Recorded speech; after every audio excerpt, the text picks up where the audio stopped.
আমার ভাইয়েরা, আলোচনার শুরুতে আমি একটা কথা বলতে চাই।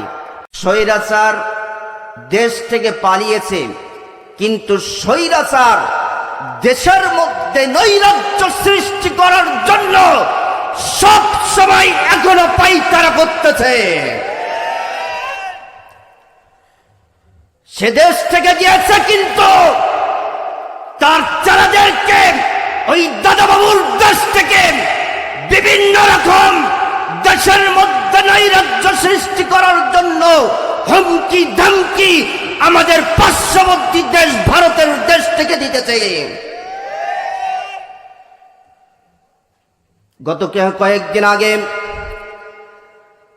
ইসকনের একজনকে যখন প্রধান উপদেষ্টা যখন গ্রেপ্তার করল, সেই ইসকনের ভাইরা তাকে ছাড়িয়ে নেওয়ার জন্য আমাদের প্রাণপ্রিয় মুসলমান ভাইকে তারা প্রকাশ্যে কুপিয়ে হত্যা করেছে। কথা বলেন ঠিক না?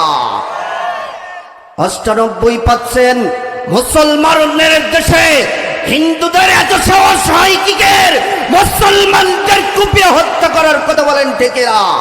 প্রধান উপদেষ্টার কাছে আমরা বলতে চাই, অনতি বিলম্বে যদি এই ইসকনকে যদি বাংলার ভূখণ্ড থেকে বাতিল ঘোষণা না করা হয়, নিষিদ্ধ ঘোষণা করা না হয়, বাংলার তৌহিদি জনতারা আবার মাঠে নেমে পড়বে।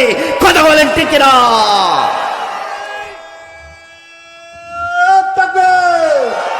নারায়ে তাকবীর, বাতিলের কালো হাত ভেঙে দাও, গুড়িয়ে দাও, হুঁশিয়ার সাবধান, ইসলামের শত্রুরা আল কোরআনের আলো সংসদে জালো।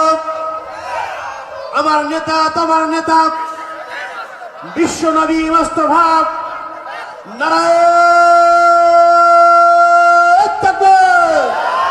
আমার ভাইরাম, সেই দাদাবাবুর দেশ থেকে সেই খুনি হাসিনা লেডি ফেরাউন বিভিন্ন রকম ষড়যন্ত্র করতেছে। এখন মুসলমানদের হিন্দুদের মধ্যে হামলা বাজানোর চেষ্টা করতেছে। কথা বলেন ঠিক না?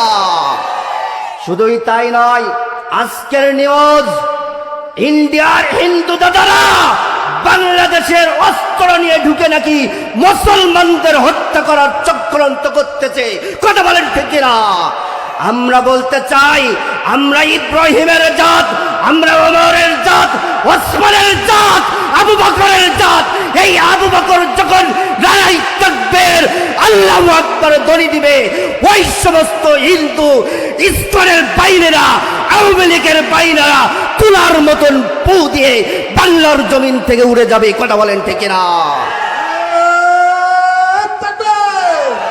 নারায়ে তাকবীর, আল কোরআনের শত্রুরা, ইসলামের শত্রুরা